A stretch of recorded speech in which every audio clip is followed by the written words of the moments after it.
Riding doesn't just change you, it completely rewrites you. You jump on the bike often enough, and eventually it's a completely different person who rides off. This isn't just vibes or vague internet memes. It turns out there's real research behind this. So if you want to meet that person, stick around.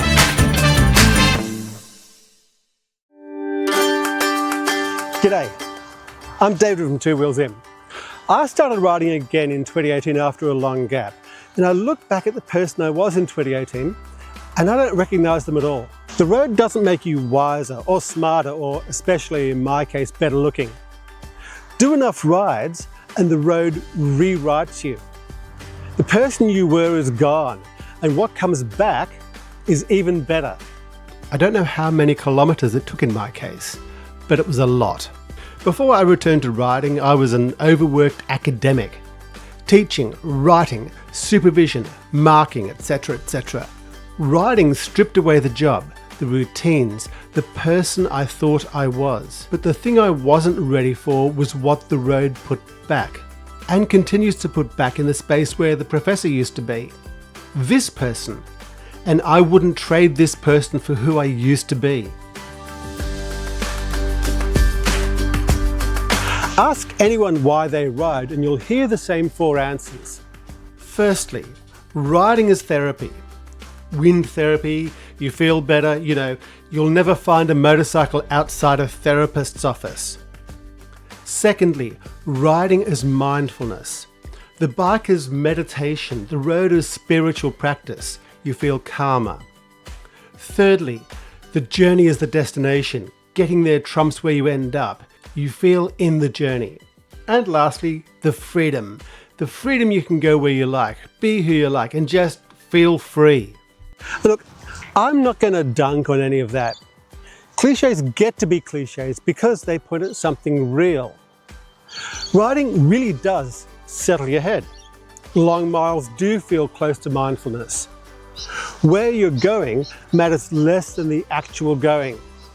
And freedom is good. But notice what those four have in common. They all describe how riding feels.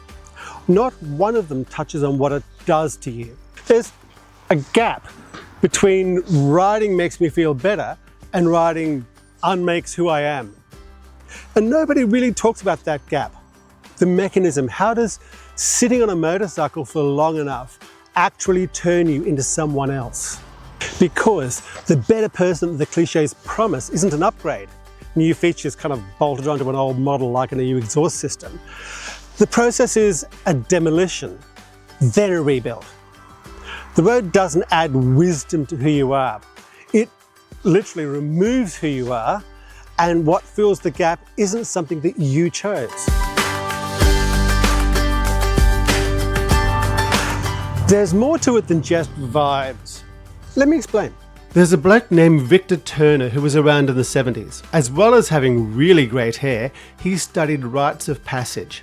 The things that we do that move us from one stage of life to the next. Turning 21 or getting married, or retiring, that sort of thing. And everywhere he looked, he saw the same three-part shape. You leave your life, you go through a space of change, and then you re-enter your life as a different person. And the interesting bit is the middle. Now, because Victor was a researcher, he had to give it the middle an impressive name, so he chose liminality. But then he also said betwixt and between. He was British. But here's the interesting part. In this space, you're not who you were, but you're not who you're going to become. The idea of who you are gets stripped away. Our sense of self is built out of mirrors. Our job, our routines, our friends. Remove those mirrors, and who are we? To my knowledge, old Victor never threw a leg over a bike, but he described long-distance riding pretty perfectly. The road is a space for change. Ride long enough, and the road strips you away, kilometre by kilometre. Think of the last time you set off on a long ride. The first few days, the job dissolves. There's no meetings, no inbox, no performance review. And then the routines dissolve. There's no alarm clock you didn't set, no weekend because there's no weekday. Time reorganises itself around fuel stops, the weather and the light. And then the compromises dissolve. There's no one to perform for. The version of you that kept the peace, bit your tongue, managed everyone else's impressions. Out here, that version has no function. People say the road reveals the real you. It doesn't, it clears the slate. The threshold isn't the end of the story. You do come back, but you come back different. Because the road doesn't just take, it gives. It gives patience that you didn't have to earn. You learn to wait because the bike won't start, because the pass is closed, because the monsoon doesn't care about your schedule. Not resignation, a patience that comes from understanding the world doesn't owe you a timeline. It gives clarity that wasn't available before. When the noise of a life built around other people's expectations goes quiet, you can finally hear what you actually think, not what you're supposed to think. That signal was always there, you just couldn't hear it over the static. And it gives you a sense of self that isn't a performance. The person the road builds back isn't curated. There's no audience, nobody to impress. You end up with instincts you trust, not because they're always right, but because they're actually yours. So the erasure is real. But what the road puts back isn't a replacement person, it's a completely different person, one that you couldn't have designed because the old you was the thing in the way.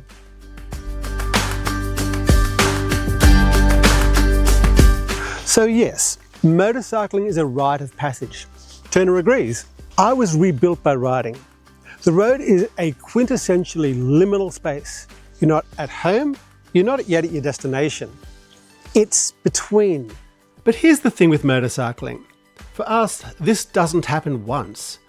It's not like getting married, attend the ceremony, say I do, and suddenly you're different to who you were before. We live in that road, that space of change, every time we ride. For us, every ride continues to mould us. For me, riding Sri Lanka, wet, slow, windy with my wife. Riding the Outback, hours of straight lines and your own thoughts for company. The mirrors come down real fast out there. Riding in India, especially riding in India. Heat, dust, trucks that won't move over, days where the riding never lets up and there's nowhere left to hide inside your own head. They all change me, make me more resilient, calmer, much more at peace with myself than I ever was at university. The process of becoming a better me never really ends. Each ride brings new challenges and new ideas, and they contribute to this continually evolving David. Hey, if any of this lands, if you know what it feels like to have the road take you apart and put you back together differently, then subscribe. It keeps you in the conversation, and there's a lot more road ahead. Before the bikes, I was an overworked university professor on a career trajectory. Everything was planned, the next job, the next journal article, the next class. My diary was full, and I thought the diary was me. That man couldn't sit still. An empty afternoon felt like a moral failure. He needed the plan because without the plan, there was no obvious answer to who he was. He could never have understood riding without needing to think of a paper, take time out to ride when he needed to be getting stuff done, sitting in a cafe just watching the bikes that come in rather than sitting at a desk writing. This version of me, the person I am now, has waited out closed passes, broken down bikes and weather that didn't care about my schedule, without coming apart. Not because I'm tougher, but because there's no performance left to protect. So no, I didn't become a better person. I've checked the mirror. The road didn't hand me qualities that I was missing. It didn't hand me anything. It removed stuff. The nonsense that wasn't me. The performance, the plan, the version of David that existed to satisfy a diary and student reviews. And the person left standing when all that was gone, he turned out to be someone I'd choose anyway. That's the bit that nobody warns you about. Not the erasure, the fact that you won't miss what was erased. The road took me apart down to the frame, and I wouldn't go back to the factory model.